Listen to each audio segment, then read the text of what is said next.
খেয়াল রাখবা, একটা জিনিস খেয়াল রাখবা, যে এমপি হইবার পর ব্যারিস্টার সুমনের কোন সম্পদ আছে কিনা। পৃথিবীর কোন জায়গায় আমি আর আমার পরিবার আমরা কোন ধরনের সম্পদের মালিক হব না। একটা ঘোষণা আপনারা দিয়ে যায়,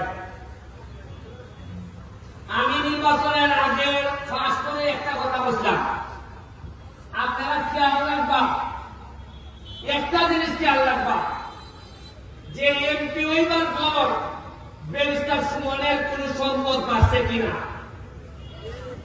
এখন দেখা গেল আমার টাকা আমি হিসাব দিচ্ছি বা নির্বাচনে আমার কাছে নগদ আছে কত।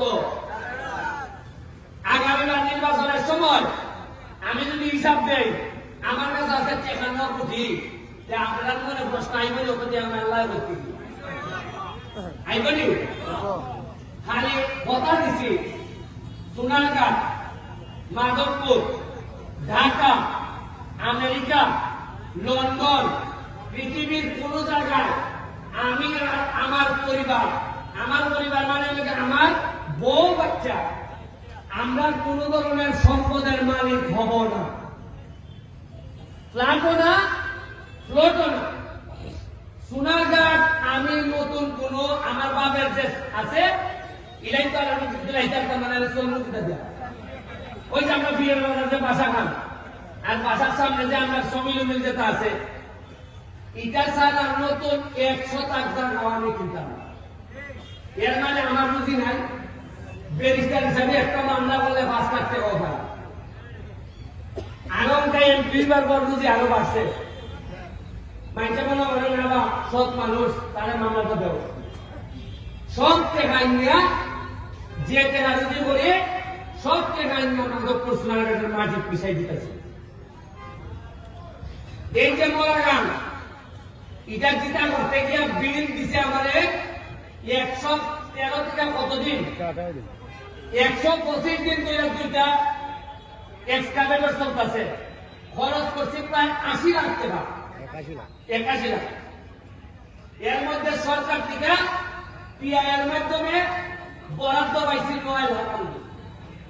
তাও আবার 9 লাখ লোকে একটা কিতা করুন টাকা এই কিতাব রাস্তা যে গাইডওয়া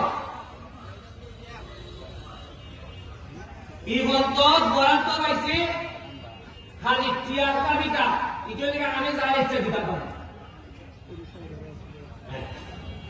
আর মজার জিনিস নই আমি যে কাম করতেছি মরা গান পরিষ্কার করা 100 দিন করার পর আইসে ঢাকার থেকে প্রজেক্ট ডিরেক্টর দেখবার লাগে যে এত ভালো কাজ করতেছ উনকা আইলাম বেটা যখন অফিসিয়াল লোক আইছে তখন আইলাম পৌরসভায় কয় এটা তো টেকা তোলা আছে আমরা মানে পৌরসভা এটা থেকে বরাদ্দ পাইছে আমরা জানি। আমি বললাম বেটা পৌরসভা তোমরা এই কথা জানাইতে আমার 100 দিন মিলাই যে অলরেডি তোমরা টেকা বরাদ্দ আছে খামই করতো না এরা চাইছে আমার উঠে দেওয়া হইতো। আপনারা কোনদিন জয়েন পৌরসভার বরাদ্দ আছে এমনি না কোনদিন না দেখেন না গেল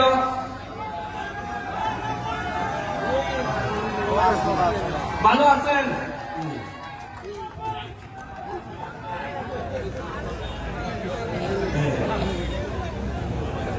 বুঝছেন না আপনি পৌরসভার যে টাকা বরাদ্দ আছে এটা আমরা জানি না। এই কথা হয়তো কিনা যাই না টাকা বরাদ্দ এই টাকা করাও না করে বা আমিও তো পরিষ্কার করার পর জানলাম করে আমি তো জানি না বেশ ক্লাবের প্রেসিডেন্ট সেক্রেটারি আরে সাংবাদিকের মতো না কিছু গুগল অনুসন্ধান করতে না এরাও জানে না। এই যে আমার নুরুল আমিন ভাই ওই গেল আসেনি নুরুল আমিন ভাই আমার অতীত জানে কিন্তু আমার কোন বন্ধু বেলে জিজ্ঞাসা নিয়ে এটা জানে আর এটা জানে না। কি মরা মরছি আমি জীবন এমন ছিলাম ঈদের সময় শাড়ি পাওয়া যায় লুঙ্গি পাওয়া যায়। এবার আমি কইয়া দিয়েছি যে শেখ হাসিনায় তো আমারে 400 শাড়ি আর লঙ্গি নিয়ে দিছিল বইয়া দিয়ে আমি সব বন্ধু ঘুরে দাঁড়াইছি এর বলে আবার কিনা গিয়া লাগাইছে হয়তো শাড়ি মেলে আমার কোন বন্ধুর বয়ে হয়েছে আর এমন ভাবে নিউজ করে সাংবাদিকরা বোঝা যায় বন্ধুর বোর সাথে আমার সম্পর্ক আমি এবার সিদ্ধান্ত নিচ্ছে জননেত্রী শেখ হাসিনারে গিয়া বলবো ইকাটা তাহলে তার শাড়ি আর দিও খালি রঙি দিও এই লেগে আমরা অবস্থা